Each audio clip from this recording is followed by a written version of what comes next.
The U.S. Ticonderoga was one of 24 Access-class aircraft carriers built during World War II for the U.S. Navy. It was named after the capture of Fort Ticonderoga in the American Revolutionary War. The Ticonderoga was commissioned on May 1944 and served in several campaigns in the Pacific Theater of Operations, earning 5 battle stars, and was decommissioned shortly after the end of the war. She was modernized and recommissioned in the 1950s as an attack carrier, and then eventually became an anti-submarine carrier. She was recommissioned too late to participate in the Korean War, but was very active in the Vietnam War, earning 3 Navy unit commendations, 1 maritime unit commendation, and 12 battle stars. It was decommissioned in 1973 and sold for scrap in 1975. A very important event in the Ticonderoga's history was a very important but also rather sad one. In 1945, it was attacked by a kamikaze attack in the Pacific Standard. The kamikaze attack happened on January 1st, 1945, when a ship was attacking the southern Japanese islands. It was in the middle of a large Navy combat battle when one of its fellow ships, the Langley, was hit by a kamikaze plane. This created a large cloud of smoke that was difficult for the gunners to see through, and before the flames could be put out on another ship, another plane came through the smoke and landed a hit on the Ticonderoga. This caused an explosion on the deck that killed about 100 men and destroyed several aircrafts. The captain immediately steered the ship away from combat, and the Ticonderoga was spared any more attacks on that day. Another very important event in the Ticonderoga's history was an event not only important for it, but for mankind in general. It was the recipient of the Apollo 17 spacecraft that landed in the Pacific Ocean. The flight crew was picked up by a Sikorsky SH-3 Sea King helicopter and was transported to the Ticonderoga, which had left from the island of Samoa about 350 miles away. The 3 astronauts, Eugene A. Cernan, Ronald A. Evans, and Harrison H. Schmitt, slipped aboard the aircraft carrier 52 minutes after it fell down. The splashdown of the Apollo 17 brought to an end the era of manned exploration of the moon, which had just begun 3 years, 3 days, 5 hours, 52 minutes, and 59 seconds earlier with the launch of Apollo 11, and the Ticonderoga was the last aircraft carrier to take part in this monumental activity. Elliot Piepenburg is a post-World War II veteran that enlisted in the Navy in 1953. Elliot joined the Navy directly after high school because he had no desired career and he wished to see the world. Really a heavy outfit, when we went out and done a test after we finally got going, and when we finally got onto the water. And the next day, everybody better be on the boat because otherwise you're going to be stuck. They don't wait for you if you aren't on there. Elliot was stationed to work in the control tower and worked as a radio operator, typist, and message conveyor for the captain. This was considered one of the best positions that you could get on an aircraft carrier. I was just, the captain was about two levels down. I don't know how many, I think it was about 7 or 8 down levels at the bottom, and I was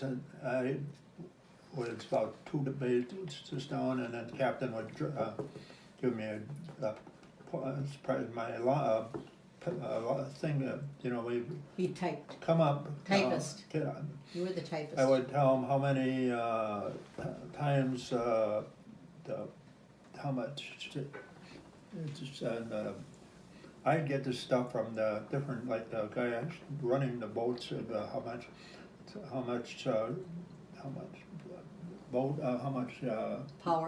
power before it was always plenty of it, but and then the captain would write it down, and that was good because nobody else got that good job. He typed out.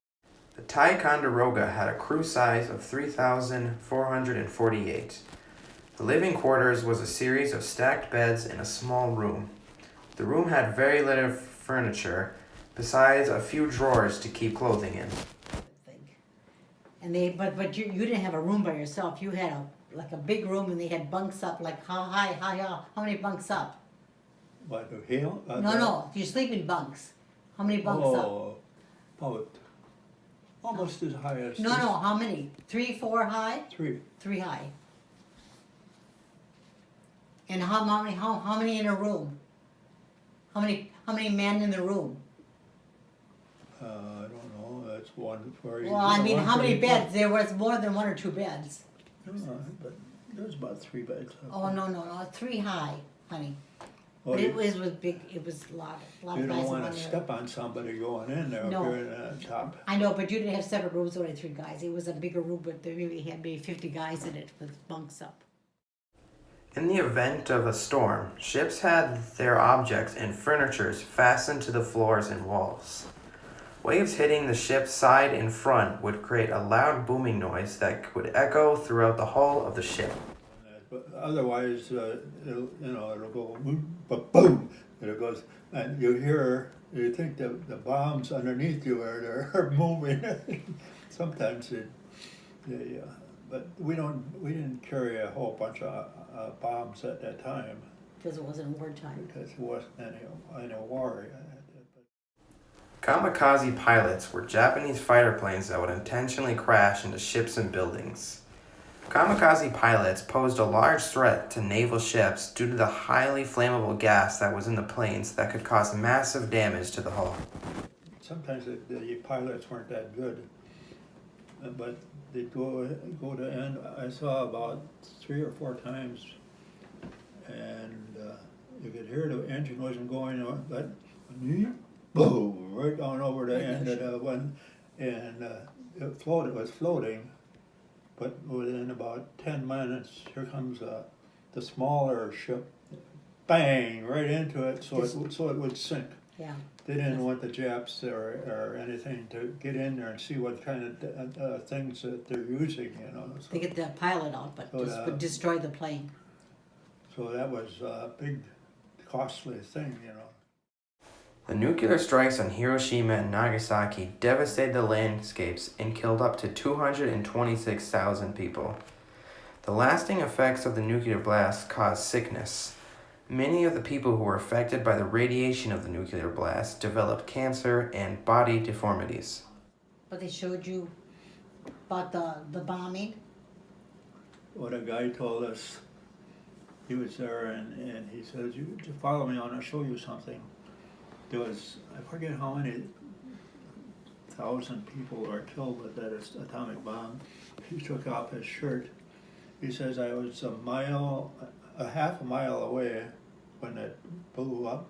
And he had a shirt that had different kind of directions on his shirt. He took it off. It was just like he had tattoos on it, just from the fire The light. and he was a half a mile away.